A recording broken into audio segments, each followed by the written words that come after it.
玫瑰果顧名思義係玫瑰花嘅果實，出咗名維他命 C 含量比好多生果都要高，能夠促進膠原蛋白合成，保持皮膚彈性，減少皺紋形成等作用。玫瑰果擁有豐富維他命 C， 有助骨骼吸收鈣質，從而增加骨質密度同肌肉支撐能力。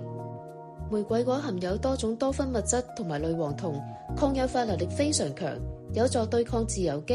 延緩皮膚老化，同時強化免疫系統同維持心血管健康。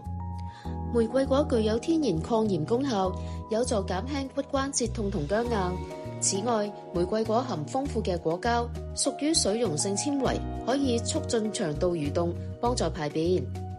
卓盈科維他命 C 1000玫瑰果加身，有齊抗氧化、美肌、提升免疫力、維持骨骼強健等功效，由內到外守護你嘅健康。